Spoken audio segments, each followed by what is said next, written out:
Sir ప్రక్రియకు సంబంధించినటువంటి ఒక ముఖ్యమైన సమాచారం ఇక్కడ తెలుసుకోవాల్సినటువంటి అవసరం ఉంది.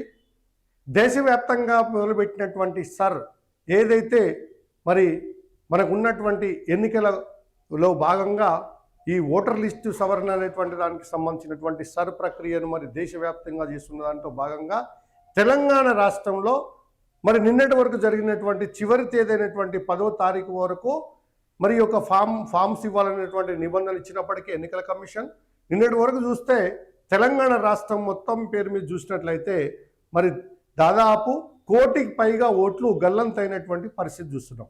దాదాపుగా 3 ప్రాంతాల్లో లేదా 2 ప్రాంతాల్లో ఒకే వ్యక్తికి ఓటు కలిగినటువంటి వాళ్ళు, దాదాపు మరి చనిపోయినటువంటి వాళ్ళ ఓట్లు కూడా ఇవన్నీ కూడా చూసినట్లయితే దీంట్లో ప్రధానంగా తెలంగాణ రాష్ట్రంలోనే మరి 119 నియోజకవర్గాల్లో తీసుకున్నట్లయితే కేవలం హైదరాబాద్, గ్రేటర్ హైదరాబాద్ పరిధిలో ఉన్నటువంటి 3-4 జిల్లాలలో మరి దాదాపు 43 లక్షల ఓట్లు మరి తీసేసినటువంటి పరిస్థితి చూస్తున్నాం. దీంట్లో చనిపోయిన వాళ్ళు ఎక్కువ ఉన్నారు. ఇంకా హైదరాబాద్లో ముఖ్యంగా ఈ యొక్క వలస వచ్చినటువంటి వాళ్ళు ఎవరైతే ఉన్నారో వీళ్ళందరూ కూడా 2-3 ప్రాంతాలలో ఓట్లు వేసేటువంటి పరిస్థితి, దానికి చెక్ పెట్టే విధంగానే ఇలా ఓటరు ప్రక్రియ సవరణ జరిగింది.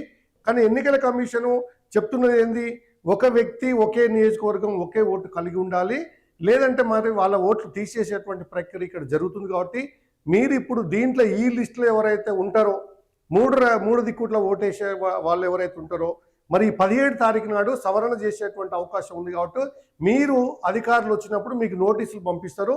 ఆ నోటీసులు పంపించినప్పుడు ఏదో ఒక గుర్తింపు కార్డు తీసుకెళ్ళి మీ ఓటును మాత్రం మీరు రక్షించుకోవాల్సినటువంటి బాధ్యత మీ పైన ఉంది.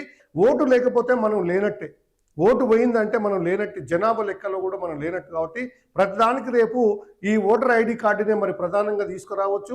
కాబట్టి ప్రతి ఒక్కరు ఎవరైతే ఇప్పటికీ ఉన్నటువంటి వాళ్ళు, వలస వచ్చినటువంటి వాళ్ళు, వీళ్ళందరూ కూడా 2-3 ప్రాంతాల్లో ఓటు హక్కు కలిగినటువంటి వాళ్ళు ఏదో ఒక ప్రాంతానికి డిసైడ్ చేసుకొని మీ ప్రూఫ్ను అందించుకొని ఏదో ఒక గుర్తింపు కార్డునిచ్చి 17 తారీఖు తర్వాత మీరు ఎక్స్ప్లెనేషన్ ఇచ్చుకుంటే మీ ఓటు మిస్ కాకుండా ఉంటుంది. కాబట్టి ఎవరు కూడా మీ ఓటు మిస్ కావద్దని, మరి ఇప్పుడు అలాంటి ఓటు మళ్ళీ చేసుకోవాలంటే యాక్టివేట్ చేసుకుంటే చాలా కష్టమైన పని. కాబట్టి ఉన్న ఓటును పోకుండా చూసుకోవాల్సిన బాధ్యత మీ పైన ఉందని ఎన్నికల కమిషన్ తెలియజేస్తుంది.